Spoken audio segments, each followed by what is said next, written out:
Subscribe and share my channel Sudarsana. శ్రీమాత్రే నమః. శ్రీ గురుభ్యో నమః. శ్రీమద్దేవి భాగవతము 10వ స్కందము. స్వారోచిషుడు, ఉత్తముడు, తామసుడు, రైవతుడు, చాక్షుషుడు అను మనువుల వర్ణన. భగవంతుడగు నారాయణుడు చెప్తున్నాడు, నారద, దీని తరువాత అత్యంత అద్భుతమైన భగవతి జగదంబ యొక్క ఉత్తమ మహత్యమును వినుము. అంగుని పుత్రుడగు మనువు శ్రేష్టమగు రాజ్యము ఎట్లు పొందెను, ఆ ప్రసంగమును నీకు వినిపించెదను. రాజగు అంగుని పుత్రుని పేరు చాక్షుషుడు. ఇతడు 6వ మనువు. ఇతడు బ్రహ్మర్షి శ్రీమంతుడగు పులహుని శరణుజొచ్చి ఇలా అడిగాడు, బ్రహ్మర్షి, నేను ఆతృతతో నమ్రుడనై మీ శరణుజొచ్చి తిని. తమరు నన్ను మీ సేవకునిగా తలంచి నాకు ఉత్తమ స్త్రీ ప్రాప్తించునట్లు ఉపదేశింపుము. దానికి తోడు నాకు భూతలమున అఖండ సామ్రాజ్యము ప్రాప్తించవలెను.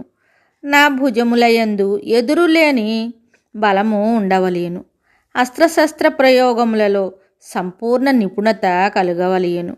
నా సంతానము చిరంజీవులుగా వర్ధిల్లవలెను. ఉత్తమమైన నా ఆయుష్ విఘ్నబాధారహితము కావలెను. నీ ఉపదేశ ప్రభావ కారణమున నేను చివరకు స్వర్గమును పొందవలేను. చాక్షుష మనువు వచనములను విని శ్రీమంతుడు మునివరుడగు పులహుడు అతనికి దేవి యొక్క ఉత్తమ ఉపాసనా విధానము ఆదేశించెను. రాజా, చెవులకు సుఖమునసుగు నా వచనములను వినుము. ఇప్పుడు నీవు భగవతి జగదంబను ఆరాధింపుము. ఆ దేవి కృప వలన నీ మనోరథములన్నీ ఫలవంతములగును. చాక్షుష మనువు అడిగాడు, మునీంద్ర, ఆ దేవి ఆరాధనా స్వరూపం ఎట్టిది? ఆమెనెట్లు ఉపాసించవలెను? ఆ పరమ పవిత్ర విధానమును దయతో నాకు తెలపండి. ముని చెప్తున్నాడు, రాజా, దేవి యొక్క పూజా విధానమును తెలిపెదను వినుము. ఈ శ్రేష్టమైన పూజా పద్ధతి సనాతనము. సరస్వతీ బీజము అవ్యక్త రూపమున నిరంతరము జపించవలేను. ప్రాతకాలము, సాయంకాలము, మధ్యాహ్నము 3 కాలములందు జపించు మానవుడు భుక్తిముక్తులను పొందగలడు. రాజనందన, ఈ వాగ్భవ బీజము తప్ప ఇతర ఏ బీజమును అట్లు ఉపయోగపడదు. దీనిని జపించినచో సిద్ధి ప్రాప్తించును. దీని వలన బలము, వీర్యము వృద్ధి పొందును.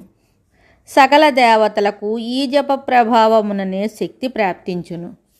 రాజా, భగవతి జగదంబ యొక్క ఇట్టి మహిమ ప్రసిద్ధమైనది. అందువలన నీవు కూడా ఈ దేవిని సమ్యగ్రూపమున ఆరాధింపుము. దీని ఫలితముగా నీకు శీఘ్రముగా సమృద్ధిశాలియగు రాజ్యము ప్రాప్తించును. ఇట్లు మునివరుడగు పులహుడు అంగపుత్రుడగు చాక్షుష మనువునకు మంత్రరహస్యమును ఉపదేశించాను. అప్పుడు ఆ మనువు తపస్సు చేయు తలంపుతో విరజానదీ తీరమునకు వెళ్ళిపోయాను. అతడచ్చట కఠినమైన తపస్సు ప్రారంభించాను. సరస్వతి బీజ జపమునందు సంలగ్నుడయ్యాను. చెట్ల పండుటాకులను తిని తపస్సు చేయుచుండెను. మొదటి సంవత్సరమున ఆకుల మీదనే ఆధారపడి ఉండెను.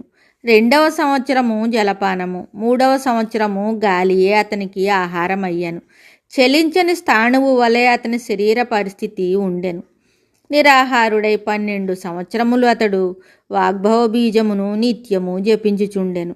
అతని అంతఃకరణమునందు అట్టి కళ్యాణమయమగు బుద్ధి పుట్టెను.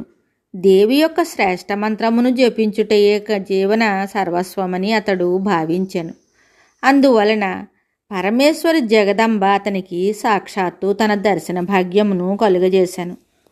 పరమ దుర్దర్శమై సర్వదేవ రూపిణియగు ఆ దేవి విగ్రహము అత్యంత తేజోమయమై ఉండెను.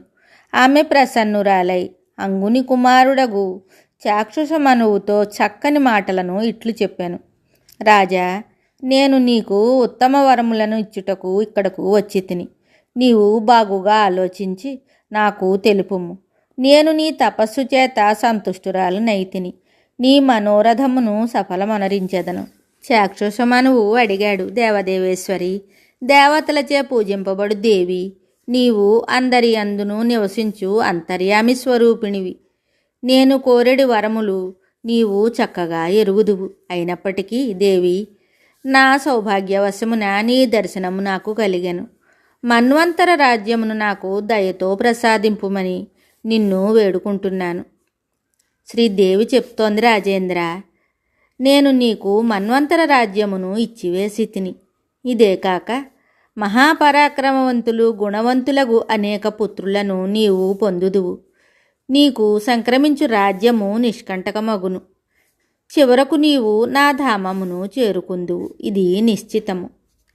ఇట్లు చాక్షుషమనువు భక్తితో స్తుతింపగా భగవతి అతనికి ఉత్తమ వరములనొసగి వెంటనే అంతర్ధానమయ్యను. ఆ రాజే భగవతి జగదంబ కృపచేత ఆ దేవిని ఆశ్రయించి 6వ మనువయ్యను. పరమ ఆదరణీయుడైన ఆ మనువుకు సమస్త భూమండలమునందలి సుఖానుభవము ప్రాప్తించెను. మిక్కిలి బలవంతుడు, కార్యభారమును నిర్వహించగల సమర్థులైన అనేక మంది పుత్రులు అతనికి జన్మించారు. వారందరూ భగవతి ఉపాసకులు, శూరులు, వీరులు, అమిత పరాక్రమ సంపన్నులు, సర్వత్రా ఆదరణీయులై గొప్ప రాజ్యసుఖములకు అధికారులయ్యారు. ఇట్లు చాక్షుషమనువు భగవతిని ఉపాసించి మనువులలో ప్రతిష్ఠితుడయ్యాడు. రాజ్యభోగములను అనుభవించిన తరువాత చివరకు దేవి పరమధామమునకు చేరుకున్నాడు. శుభం. Subscribe and share my channel Sudarsana.